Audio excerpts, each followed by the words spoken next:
नमस्कार, स्वागत है आपका आज तक पर। आपके साथ मैं हूं मीनाक्षी खंडवाल।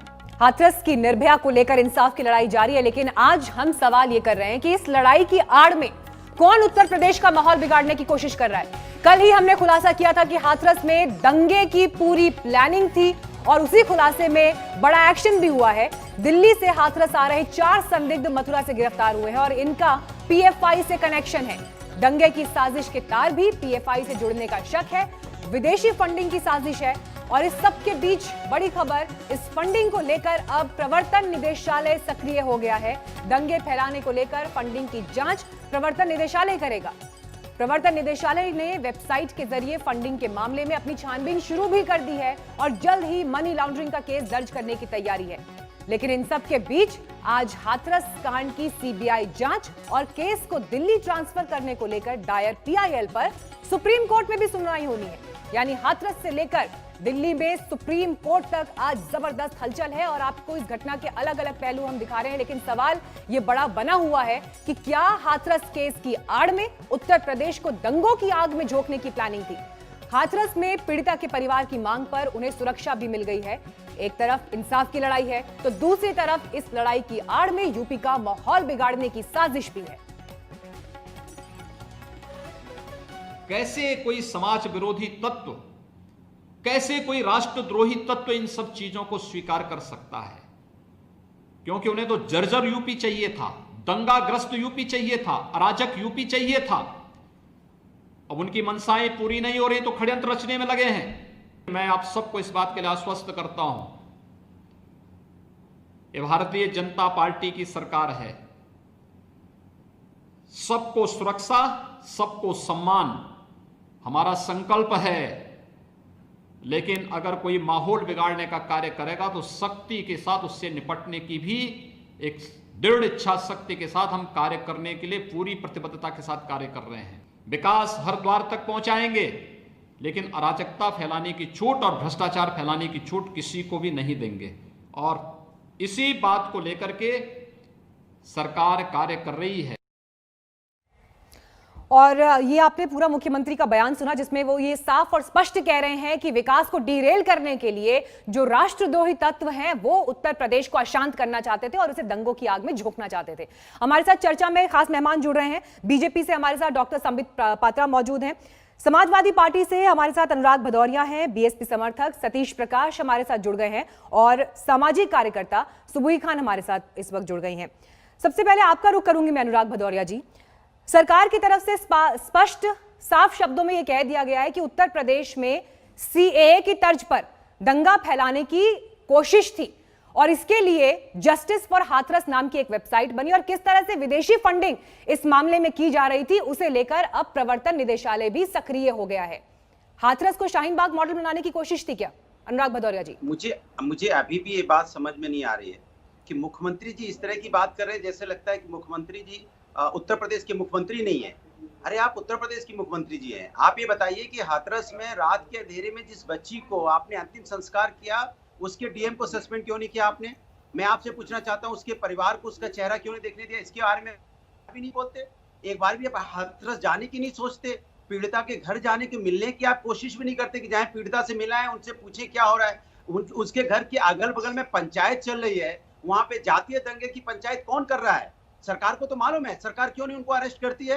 फिर मैं सरकार से पूछना चाहता हूँ, फिर 6 साल की बच्ची के साथ हाथरस में अभी अन्याय हुआ तो क्या ये भी जाति दंगा है? लगातार अभी हुआ हाथरस में 6 साल बच्ची के साथ, ये किसकी साजिश है? 6 साल बच्ची के साथ हापुड़ में हुआ था, वो किसकी साजिश थी? भदोही में बच्ची के साथ हुआ, वो किसकी साजिश थी? लखीमपुर में बच्ची के साथ हुआ, वो किसकी साजिश थी? उन्नाव में बच्ची के साथ हुआ, वो किसकी साजिश थी? और मुख्यमंत्री जी आपके तो गोरखपुर में भी हुआ था बच्ची के साथ, वो किसकी साजिश थी? लगातार बच्चियों के साथ, चाहे आजमगढ़ की बात हो, चाहे बलरामपुर की बात हो, चाहे बुलंदशहर की बात हो, लगातार अयोध्या जैसी पवित्र नगरी में बच्ची के साथ अन्याय हुआ, वहां किसकी साजिश थी? इसके मतलब लगातार बच्ची के साथ अन्याय होगा जब विपक्ष रोड पे आएगा, जब आपको लगेगा कि सत्ता समाजवादी पार्टी रोड पे आ गई और आपकी सत्ता हिलने लगती है, तब आपको इशू को डाइवर्ट करने के लिए इशू को डाइवर्ट करना चाहते हैं कि चलो ठीक है। आपका आरोप है कि सरकार इशू को डाइवर्ट करने की कोशिश कर रही है। हमारे पास हमारे साथ बीजेपी से संबित पात्रा भी आ जाएं तो उससे आपके इस सवाल का हम जवाब लेंगे। चलिए, संबित पात्रा जी भी आ गए हैं हमारे साथ। संबित पात्रा जी, डॉक्टर संबित पात्रा, आरोप यहाँ पर यह लगाया जा रहा है विपक्ष की तरफ से जी विपक्ष की तरफ से आरोप यह लगाया जा रहा है कि यहां पर घटना से ध्यान हट जाए, इसके लिए सरकार ऐसा कह रही है। लेकिन दूसरी तरफ ये 4 गिरफ्तारियां हमारे सामने दिखाई देती है, जस्टिस फॉर हाथरस नाम की वेबसाइट दिखाई देती है। लेकिन ये समझना होगा आज हम सबको कि ये 2 अलग मामले हैं। हाथरस में पीड़िता को इंसाफ मिले ये अलग बात है, और दंगों की साजिश को लेकर जो तार जुड़ रहे हैं वो अलग बात है। डॉक्टर संबित पात्रा। देखिए मीनाक्षी जी, आपने बिल्कुल सही कहा, 2 अलग विषय हैं। पहली बात है, जहां तक हाथरस की पीड़िता का सवाल है, इसमें कोई दो मत नहीं है कि पीड़िता और पीड़िता के परिवार को न्याय मिलना चाहिए। और इसी कारण से हमने देखा है किस प्रकार से एक समयबद्ध तरीके से एसआईटी का गठन किया गया है। एसआईटी को समयबद्ध रूप से इसके नतीजों को देना पड़ेगा, रिपोर्ट सबमिट करनी पड़ेगी, वो काम तो चल ही रहा है। सीबीआई की इन्वेस्टिगेशन की आवश्यकता पड़े तो उसके लिए भी पेशकश मुख्यमंत्री साहब ने किया है, और अगर नार्को टेस्ट की आवश्यकता पड़े तो वो भी किया जाएगा। किसी प्रकार से भी दोषियों को बख्शा नहीं जाएगा। नंबर 1, जहां तक इस पूरे मसले का फायदा उठाते हुए, राजनीतिक फायदा उठाते हुए कुछ लोग उत्तर प्रदेश में दंगों की परिस्थिति को बनाना चाहते हैं, वो एक अलग विषय है, वो एक अलग इन्वेस्टिगेशन चल रही है। हमने देखा है किस प्रकार कुछ लोगों ने पैसे देकर, टेलीफोन रिकॉर्डिंग के माध्यम से भी देखा है, कुछ लोगों ने पैसे देकर ये ल्योर करने की कोशिश की है, परिवार को आकर्षित करने की कोशिश की है कि आप इस प्रकार से कुछ डिमांड करिए और इंतजार करिए, प्रियंका गांधी आएंगी तो वो इन पूरे विषयों का संज्ञान भी लेंगी। हमने यह भी देखा है कि किस प्रकार फेक न्यूज सोशल मीडिया के माध्यम से फैलाया जा रहा है। लगभग 19 एफआईआर, 21 में से 19 एफआईआर जो हुए हैं वो FIR fake news social media में जो है उनको लेकर हुए हैं। झूठी तस्वीरें, झूठे वीडियो, इनके माध्यम से जातिगत दंगे फैल जाए, धर्म के आधार पर बलरामपुर में दंगे फैल जाए, यह कोशिश की जा रही है। हिंदू मुसलमान को लड़वा दो, ठाकुर और दलितों को लड़वा दो। और एक स्टेटमेंट आप देखिए, एक नेता है, कल उसने एक स्टेटमेंट दिया, जो भी व्यक्ति मुझे ठाकुर की लड़की ला के देगा मैं उसे करोड़ों रुपए दूंगा। आप बताइए ये किस प्रकार का स्टेटमेंट है? बिल्कुल। और देखिए संबित जी, ये आपने बहुत इंपॉर्टेंट पॉइंट यहाँ पर उठाया है। हम भी आज तक के मंच से लोगों से ये अपील करते हैं कि अगर आप सोशल मीडिया का इस्तेमाल कर रहे हैं, जी, अगर आप सोशल मीडिया का इस्तेमाल कर रहे हैं तो आप किसी भी ऐसी बात पर ना तो यकीन करें जब तक कि वो ऑथेंटिक और सही बात ना हो, और ना ही ऐसी बातों को आगे प्रचारित करें, क्योंकि दंगा, इस तरह की हिंसा की घटनाएं ये अपने आप में बेहद संवेदनशील हैं। तो इतना जिम्मेदार हर शख्स को होना चाहिए जो सोशल मीडिया का इस्तेमाल कर रहा है। कुमार अभिषेक के पास चलते हैं लखनऊ में। कुमार, देखिए, जो सरकार ने जानकारियां अभी तक साझा की हैं, जस्टिस फॉर हाथरस नाम की वेबसाइट बनती है और रातों रात वो वेबसाइट बंद हो जाती है जब छापेमारी शुरू होती है, और जिस तरह से पीएफआई, एसडीपीआई, इस तरह के कनेक्शंस की बात सामने आ रही है, ये जो 4 गिरफ्तारियां हुई हैं आज, कितनी इंपॉर्टेंट ये गिरफ्तारियां हैं और कैसे पुलिस इन तक पहुंची है? देखिए मीनाक्षी, 2 दिन पहले से ये तमाम चीजें शुरू हुई। सबसे पहले एक अज्ञात एफआईआर दर्ज की गई, क्योंकि जो सुरक्षा एजेंसियां हैं उन्हें इस बात का इनपुट था कि कहीं ना कहीं इसमें कुछ भड़काने की कार्रवाई हो रही है। शाम होते होते मुख्यमंत्री योगी आदित्यनाथ ने इस बात को कंफर्म कर दिया था कि इसके पीछे एक बड़ी साजिश हुई है। और देर रात, यानी कि परसों देर रात को जब ये बात सामने आ गई कि एक वेबसाइट है जस्टिस फॉर हाथरस और उसमें तमाम तरह के आपत्तिजनक चीजें लिखी गई हैं, उसमें फंडिंग की बात की गई है, उसमें दंगे से बचने और दंगा कराने की बात की गई है, तो इसके बाद से सुरक्षा एजेंसियों के जांच के कान खड़े हुए और उसके बाद ताबड़तोड़ पूरे उत्तर प्रदेश में कह सकते हैं हिरासत में लोग लिए गए, गिरफ्तारियां हुई। और कल जो देर रात को 4 लोग पकड़े गए हैं, उसमें से एक केरल का है जो पीएफआई का सदस्य है, बकायदा मास्टरमाइंड उसको सुरक्षा एजेंसियों ने कहा है। और ये जो जितनी जानकारियां निकल करके आई हैं पिछले 24 घंटे में, उससे ये जरूर लगता है कि कहीं ना कहीं हाथरस के पीछे एक बड़ी साजिश काम कर रही थी। और जिस तरह के पोस्टर्स, जिस तरह के आपत्तिजनक साहित्य निकल करके आए हैं, इसे एक नया रूप देने की तैयारी थी, ऐसा सुरक्षा एजेंसियों का दावा है। और कल प्रेस कॉन्फ्रेंस में भी एडीजी लॉ एंड ऑर्डर ने इस तरफ इशारा किया था और कहा था कि इसमें गिरफ्तारियां हो सकती हैं। और 4 लोग जो पकड़े गए हैं वो पीएफआई से जुड़े हुए हैं, जिसमें से एक केरल का भी बताया जा रहा है। तो अभी आगे की और जांच चल रही है, लेकिन अभी और देखना बाकी है कि इसमें और क्या क्या चीजें निकल करके आती हैं। और देखिए, बिल्कुल अभिषेक, प्रवर्तन निदेशालय की भी एंट्री अब इस मामले में हो रही है और वो भी बहुत जल्द इसमें केस जो है वो दायर करने वाले हैं। लेकिन बड़ी बात यहां पर ये निकल कर आती है कि 2 मामले अलग हैं। अगर इन 2 को एक साथ रखकर देखा जाएगा तो ये अपने आप में एक भूल है, क्योंकि सबसे बड़ी चीज ये कि सरकार ने जिस तरह के आरोप लगाए हैं कि उत्तर प्रदेश को अशांत करने की कोशिश थी, उसके खिलाफ जो जानकारियां अब तक सामने आई हैं कि कैसे सिलसिलेवार तरीके से एक षड्यंत्र रचा जा रहा था, यह अपने आप में बेहद गंभीर और संजीदा मामला है। एक छोटे से ब्रेक के बाद हम लौट रहे हैं। सारे मेहमान हमारे साथ बने हुए हैं, देखते रहिए आज तक। तो मुख्यमंत्री योगी आदित्यनाथ ने साफ स्पष्ट शब्दों में यह कहा था कि किस तरह से विकास से परेशानी है जिन लोगों को, जिन राष्ट्रद्रोही तत्वों को, वो ये प्रयास कर रहे हैं कि उत्तर प्रदेश को दंगों के जरिए, जातीय हिंसा के जरिए, सांप्रदायिक मुद्दों के जरिए डिस्टर्ब किया जाए, अशांत किया जाए। और इसी पर हम लगातार ये चर्चा कर रहे हैं क्योंकि सरकार ने ऐसी जानकारियां भी साझा की हैं कि किस तरह से इस साजिश और षड्यंत्र के लिए वेबसाइट एक्टिव हुई है, गिरफ्तारियां भी अलग से हुई हैं। तमाम मेहमान हमारे साथ बने हुए हैं। सतीश प्रकाश हमारे साथ मौजूद हैं और अनुराग भदौरिया, डॉक्टर संबित पात्रा, सुबुई खान और हमारे संवाददाता भी इस वक्त जुड़े हुए हैं हमारे साथ। सबसे पहले मैं आपके पास आना चाहूंगी अनुराग भदौरिया जी। इंडिया टुडे की डेटा इंटेलिजेंस यूनिट के कुछ आंकड़े इस वक्त मेरे पास मौजूद है जो मैं आपके साथ बांटना चाहूंगी। हाथरस में अगर बीते साल की बात की जाए 2019 की, तो रिपोर्टेड केसेस जो हैं, रिपोर्टेड केसेस बलात्कार के 39 केसेस, जबकि इस लिस्ट में जो टॉप करने वाले जिले हैं और जो टॉप करने वाले शहर हैं वो है जयपुर और मुंबई, जहां पर बीते साल 400 केस रिपोर्ट हुए। 39 वर्सेस 400। आप ये फर्क देख रहे हैं, ये अंतर देख रहे हैं। और शायद यही वजह है कि सरकार भी ये सवाल बार बार उठा रही है कि जिस तरह से पूरा अटेंशन विपक्ष हाथरस की इस घटना को दे रहा है, ये योगी सरकार को बदनाम करने की साजिश है, जबकि तस्वीर वैसी है नहीं जैसा पिक्चराइज करने की कोशिश विपक्ष की तरफ से हो रही है। मीनाक्षी जी, ये आपको ऐसा नहीं लगता है कि कितनी शर्मनाक बात है कि हम रेप के मामले भी कंपेयर कर रहे हैं कि नहीं, जयपुर में ज्यादा हो रहा है, मुंबई जयपुर से कंपेयर हाथरस को उत्तर प्रदेश को करेंगे, रेप में भी कंपेयर करेंगे।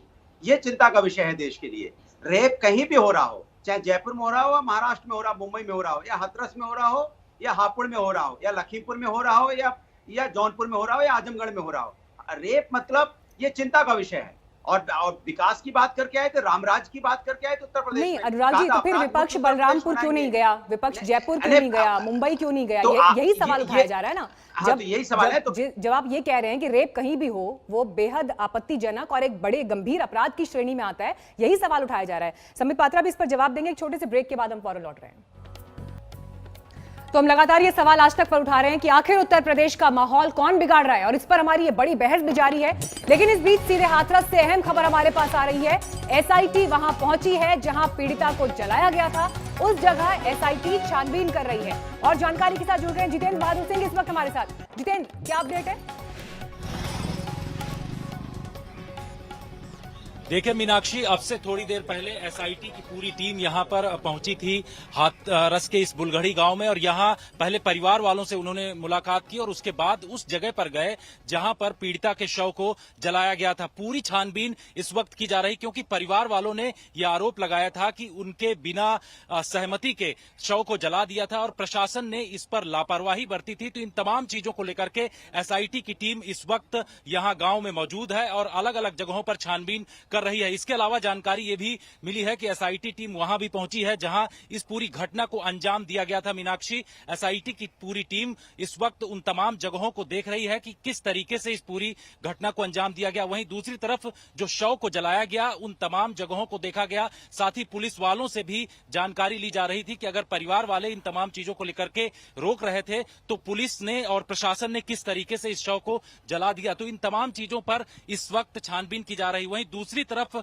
एक और बड़ी जानकारी है, चीफ जुडिशियल मजिस्ट्रेट जो हैं वो इस परिवार के पास पहुंचे हुए हैं, यहां पर उनसे बातचीत कर रहे हैं। करीब 20 से 25 मिनट का टाइम हो गया है। हाथरस के जो जिला जज हैं, इसके अलावा चीफ जुडिशियल मजिस्ट्रेट हैं, वो इनकी गाड़ी यहां पर मौजूद है। उनकी पूरी टीम इस वक्त इस गांव में मौजूद है और उन तमाम बिंदुओं की बातचीत की जा रही, क्योंकि आज मामला सुप्रीम कोर्ट में भी है और सुप्रीम कोर्ट की तरफ से किस तरीके के निर्देश इस पूरे मामले को दिए जाते हैं उसको देखना होगा।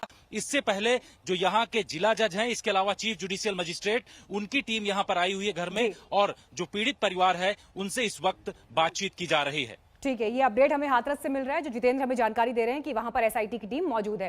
डॉक्टर संबित पात्रा, जो बात मैंने ब्रेक से पहले भी उठाई थी, देखिए आंकड़े मौजूद हैं जो ये बताते हैं कि ठीक है, हाथरस में पिछले साल 39 केस हुए रेप के, जबकि रिपोर्ट इससे ज्यादा जो महिलाओं के लिए सबसे ज्यादा खतरनाक जिले हैं उनमें जो सबसे पहले नंबर पर नाम आता है वो जयपुर और मुंबई का आता है। लेकिन इन आंकड़ों के बावजूद भी देखिए हाथरस में इस वक्त पूरा अमला मौजूद है, एसआईटी वहां इन्वेस्टिगेट कर रही है, सीबीआई जांच की सिफारिश होकर हो रही है, लेकिन उसके बावजूद 6 साल की बच्ची से रेप होता है और आज उसकी मौत की खबर सामने आती है। देखिए, मुझे दुख इस बात का है मीनाक्षी जी कि अभी थोड़ी देर पहले मैं समाजवादी पार्टी प्रवक्ता को सुन रहा था और प्रवक्ता महोदय ने कहा रेप तो रेप होता है, कंपेयर नहीं होना चाहिए। बिल्कुल सही बात है, कंपेयर नहीं होना चाहिए, मगर कंपैरिजन कर कौन रहा है? कंपैरिजन आप ही लोग कर रहे हैं। आप याद करिए कांग्रेस पार्टी के वो मंत्री छत्तीसगढ़ में किस प्रकार की बेहुदे सुरेंद्र जी क्या कह रहे हैं आगे रख रहे हैं पार्टी के विधायक? मीनाक्षी जी मैंने कंप्लीट करने दीजिए। अनुराग जी मैं आ रही हूं, मैं आपको आप ही बोले थे ब्रेक से पहले। अनुराग जी आ रही हूं मैं आपके पास। जी डॉक्टर पात्रा बोलिए। सुरेंद्र जी का नाम मीनाक्षी जी मैं बिल्कुल नहीं चाहता हूं इतने संवेदनशील विषय पे हम अनुराग भदौरिया जी अभी मैंने आपसे ही लिया था ना, आपके ही सवाल का जवाब ले रही हूं ना, उनको बोलने तो दीजिए, जवाब लेने दीजिए पहले। जी डॉक्टर पात्रा बोलिए। छत्तीसगढ़ के मंत्री कहते हैं कि देखिए हाथरस का रेप तो बहुत बड़ा रेप है, छत्तीसगढ़ के बलरामगढ़ में जो रेप हुआ था वो तो बहुत छोटा सा रेप था। उसी प्रकार अशोक गहलोत जी भी राजस्थान में जो रेप हुए थे, जो नाबालिगों के साथ हुए थे, अनुसूचित जनजाति के साथ हुए थे, उन 2 बहनों के लिए क्या कहते हैं? वो कहते हैं कंपेयर नहीं किया जा सकता है हाथरस का रेप और राजस्थान का रेप। और ऊपर से कौन सा मुख्यमंत्री ऐसा कभी कहता है कि लड़कियां स्वयं अपनी इच्छा से रेप कराने चली गई थी? इस प्रकार के जो इनसेंसिटिव कमेंट है, गैर संवेदनशील कमेंट है जो कांग्रेस के और बाकी अन्य लीडर्स कर रहे हैं, इस पर भी उनको अंकुश लगाना चाहिए। पर आज का मुद्दा है दंगे भड़काने के लिए जिस प्रकार से एक वेबसाइट का लॉन्च करना। देखिए ये कोई पहली बार नहीं हो रहा है। एंटी-सीएए के प्रोटेस्ट जो दिल्ली में हुए थे, ठीक इसी प्रकार वेबसाइट का लॉन्च करना, फॉरेन फंडिंग होना। और एक बड़ी बात बता के अंत करता हूं Meenakshi ji, United Nation Human Right Commission में कंप्लेंट। आप देखिए ब्रिटिश के एमपी अफसाना बेगम, आप इसका जवाब दीजिए, आप पहले इसका जवाब दीजिए जो मैं पूछ रहा हूं, और मैं रिक्वेस्ट करूंगा कि ये चिल्लाना बंद करे। मीनाक्षी जी कुछ हिंदुस्तान के एनजीओ बोला जा रहा है इसको। मीनाक्षी जी अनुराग जी मैं आऊंगी आपके पास, मैं आपको मौका दूंगी। अनुराग जी बात कंप्लीट होने दीजिए पहले, मैं आ रही हूं आपके पास, पूरा मौका दूंगी आपको। जी मीनाक्षी जी, कुछ हिंदुस्तान के एनजीओ ने यूनाइटेड नेशन में चिट्ठी लिखा है, कुछ हिंदुस्तान की एनजीओ ने ब्रिटेन की पार्लियामेंट को चिट्ठी लिखा है। नतीजा रहा है कि 50 ब्रिटेन की पार्लियामेंट के MPs under the leadership of अफसाना बेगम, उन्होंने United Nation Human Right commission को भारत के खिलाफ चिट्ठी लिखा है हाथरस के केस में। और कल आपने देखा है यूनाइटेड नेशन ने एक रिपोर्ट जारी की है इंडिया में। मैं सवाल पूछता हूं, ये कौन होते हैं यूनाइटेड नेशन में जाने वाले? यही साजिशकारों पूछ रहा है यहाँ पर। सुबुही खान फटाफट आप एक रिएक्शन दीजिए। सुबुही खान, हमने देखा जब शाहीन बाग में प्रदर्शन हुए, एक वहां पर प्रोटेस्ट की शुरुआत विचारों के आधार पर हुई, लेकिन उसके बाद उसी मंच का इस्तेमाल किस तरह से देश के प्रधानमंत्री को गाली देने के लिए हुआ, टुकड़े टुकड़े जैसे लफ्जों का वहां इस्तेमाल हुआ, और किस तरह की बयानबाजी वहां उस मंच से हुई, और दिल्ली इलेक्शन के बाद सब खत्म हो गया। तो वैसी ही साजिश में हाथरस का इस्तेमाल हो रहा था इंसाफ की आड़ में। इस बात से पूरी तरह से तो इनकार नहीं किया जा सकता। सुबुही मीनाक्षी, देखिए बहुत सेंसिटिव टॉपिक है, मैंने सबको शांति से सुना है, प्लीज मुझे बीच में कोई ना काटे। मैं यूपी में की जा रही साजिश और पीड़िता को इंसाफ, दोनों ही बातों पे बोलना चाहती हूँ। आपने बिल्कुल सही बोला, लोकतंत्र में विपक्ष हमेशा से रहा है। ऐसा क्यों हो रहा है कि पहली बार हम अपनी जिंदगी में ऐसे देख रहे हैं कि चाहे वो ह्यूमन राइट्स से जुड़ा मुद्दा सीएए हो, चाहे वो राष्ट्रीय सुरक्षा से जुड़ा मुद्दा एनआरसी हो, चाहे अब एक बच्ची के साथ इतनी बुरे तरह से उसका कत्ल कर देना हो, हर मुद्दे में ये लोग सिर्फ एक स्पेसिफिक सरकार और कुछ स्पेसिफिक लोगों, जैसे उत्तर प्रदेश में योगी जी और सेंटर में नरेंद्र मोदी जी, उन लोगों के विरोध में ये सारी एंटी नेशनल फोर्सेस एक साथ कूदी पड़ी हैं। उसके पीछे एक वजह है, ये सिर्फ एक महिला सम्मान और अस्मिता का मसला नहीं है मीनाक्षी, ये भारत के सम्मान और भारत की अस्मिता का मसला है। उत्तर प्रदेश एक बहुत इंपॉर्टेंट स्टेट है, पूरे देश की राजनीति की दिशा और दशा निर्धारित करती है। तो बहुत सारी फोर्सेस योगी जी के अगेंस्ट काम कर रही हैं। दूसरी बात, मैं पीड़िता को इंसाफ के ऊपर ये बोलना चाहती हूँ कि देखिए हम लोग ये इग्नोर नहीं कर सकते कि शुरू से लेके अब तक जो पीड़िता है, जो बच्ची चली गई है, उसके परिवार के बयान कई बार बदले जा चुके हैं। पुलिस के पास जो रिपोर्ट्स लगी हैं, शुरू में रेप का जिक्र नहीं था, बाद में मल्टीपल तहरीर दी गई हैं, एक के बाद एक आरोपी जोड़े गए और एक के बाद एक उनको उत्तर प्रदेश पुलिस गिरफ्तार करती रही। और देखिए इसके लिए एसआईटी भी इन्वेस्टिगेट कर रही है। एसआईटी आज वहां पहुंची हुई है जहां पर शव जलाया गया, जहां पर घटना हुई, वो सब बात देख रही है। ठीक है, मैं सतीश प्रकाश जी को भी जोड़ना चाहूंगी। मीनाक्षी, आई 5 सेकंड, मेरी बात पूरी नहीं हुई है, बोलिए जल्दी कंप्लीट करिए। सतीश प्रकाश जी ये बताइए ना, आप मुझे ये बताइए कि जो आरोपी है उनसे एसआईटी ने सतीश प्रकाश जी मेरे सवाल का जवाब दीजिए। सतीश प्रकाश जी सवाल ये है सतीश प्रकाश जी कि क्या सतीश प्रकाश जी इंसाफ की लड़ाई एक अलग मुद्दा है, लेकिन विपक्ष क्यों इस बात को नजरअंदाज कर रहा है कि जस्टिस फॉर हाथरस नाम की एक वेबसाइट बनाई गई जिसमें सिलसिलेवार तरीके से लिखा गया कि किस तरह से वहां पर उपद्रव फैलाना है, किस तरह से मास्क में छुपकर अटैक करना है। ये सारी बातें विपक्ष को क्यों नहीं दिखाई दे रही हैं? विपक्ष को ऐसा क्यों लग रहा है कि ये बातें झूठी हैं? सतीश प्रकाश जी देखिए, सुनिए, मीनाक्षी जी बेटी थी, जिंदा को न्याय नहीं मिला, लेकिन मरने के बाद उसको न्याय मिलने की जो उसके परिवार की आशा है वो धूमिल नहीं होनी चाहिए। आपको ये ध्यान रखना चाहिए। मैं मानता हूं कि उसको जिंदे को कोई न्याय नहीं मिला, लेकिन मरने के बाद उसको न्याय मिलना चाहिए। माननीय योगी जी ने सीबीआई को दे दिया ना, उसके लिए केस सीबीआई को दे दिया। आप सुनिए, उनके परिवार की दो मांग है। एक तो उनके परिवार की सुरक्षा सुनिश्चित की जाए। सुरक्षा दे दी परिवार को, जब उत्तर परिवार को सुरक्षा दे दी है और पुलिस पूरी तरीके से उनको धमका रहा है, वो अपने आप को सुरक्षित नहीं महसूस कर रहे, उस परिवार को दिल्ली शिफ्ट किया जाए और कोई भी जांच एजेंसी हो, वो हमेशा सुप्रीम कोर्ट की निगरानी में जांच चाहते हैं। दो मांगों को योगी जी मान ले, कहीं किसी को कोई दिक्कत नहीं है। बेटी को आपने कैसे रेप किया नहीं किया, उसका मुकदमा लिखा नहीं लिखा, आज जिला जज जो है उनके परिवार का बयान दर्ज कर रहे हैं।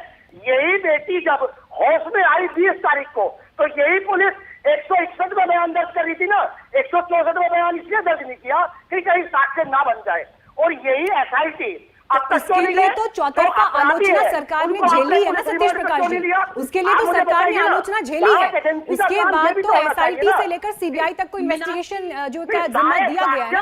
आज सुप्रीम कोर्ट में भी सुनवाई है, अनुराग भदौरिया जी, मेरा सवाल ये है कि क्या विपक्ष को ये नहीं दिखाई दे रहा कि जस्टिस फॉर हाथरस नाम का एक वेबसाइट बनी जिसमें ये षड्यंत्र रचा गया कि कैसे उत्तर प्रदेश को दंगे से प्रभावित करना है, किस तरह से जो गिरफ्तारियां हुई हैं उनके पास से क्या बरामदगियां हुई हैं? क्या विपक्ष को ये सब कुछ नहीं दिखाई दे रहा है? क्या विपक्ष को ये सब नहीं दिखाई दे रहा है? अनुराग भदौरिया जी। मीनाक्षी जी, आप अच्छी तरह जानती हैं कि इस देश के अंदर में एक ही पार्टी है जो जाति धर्म की राजनीति करती है। वो विकास की तो बात करती नहीं। जब उसे देखता है कि वो फंस गई, वो घिर गई, बच्ची का सम्मान नहीं कर पाई, तो एक मुद्दा लेके आती है। अरे आप ऐसे बिहेव कर रहे हो जैसे आप वहाँ पे बाबू मिनिस्टर है।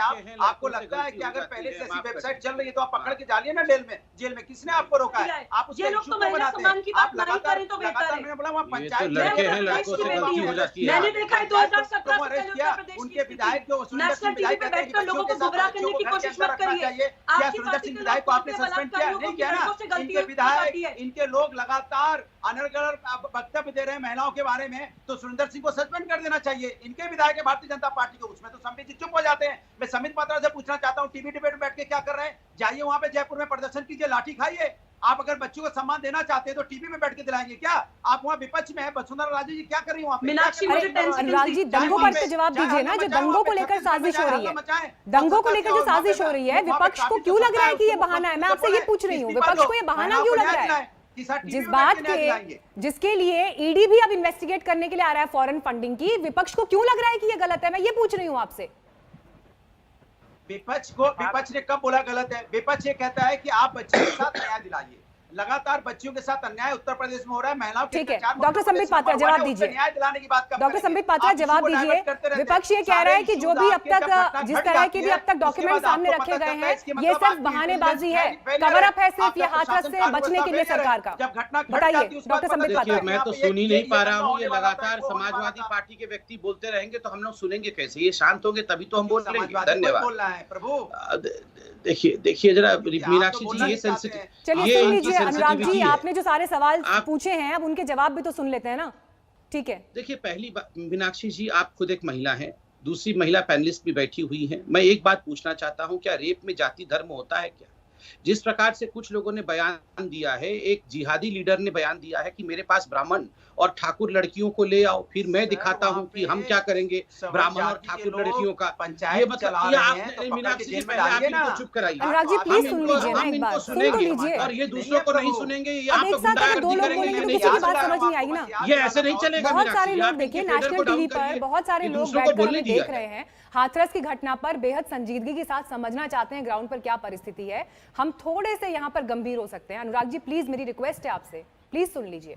डॉक्टर पात्रा देखिए मीनाक्षी जी, पहली बात तो है समाजवादी पार्टी के किसी भी लीडर से हम लोगों को किसी प्रकार की एडवाइस की आवश्यकता नहीं है। ये वो लोग हैं जहां पर रेप के कन्विक्टेड को जब फांसी की सजा होती है तो पार्टी एक बयान जारी करती है कि लड़के तो लड़के हैं, उनसे रेप जैसे छोटी छोटी गलती हो जाती है, इसलिए क्या फांसी चढ़ा दोगे? आप चुपचाप बैठिए, आपको बोलने का अधिकारी नहीं। और मीनाक्षी जी इनकी जरा फेडर को डाउन करिए, वरना हम भी शांत हो जाते हैं, डिबेट ही नहीं करते हैं। ये लगातार सबके बीच में हंस रहे हैं, देखिए ये हंसने का विषय है। ये रेप दो बार रिक्वेस्ट कर चुके हैं, सब लोग देख रहे हैं इस वक्त यार, आप कम से कम प्लीज आप थोड़ा देखिए ना, आप कैसे। अनुराग जी प्लीज प्लीज सुन लीजिए। चलिए एक ब्रेक के लिए हम यहाँ रुक रहे हैं, फौरन लौटेंगे, इस पर हम आगे जवाब लेंगे। देखते रहिए आज तक। नमस्कार, मैं हूं अंजना ओम कश्यप। हमें उम्मीद है ये वीडियो आपको पसंद आया होगा। लेटेस्ट खबरों के लिए यूं ही देखते रहिए आज तक, और इस वीडियो के पसंद आने पर लाइक, शेयर एंड सब्सक्राइब करना ना भूलें।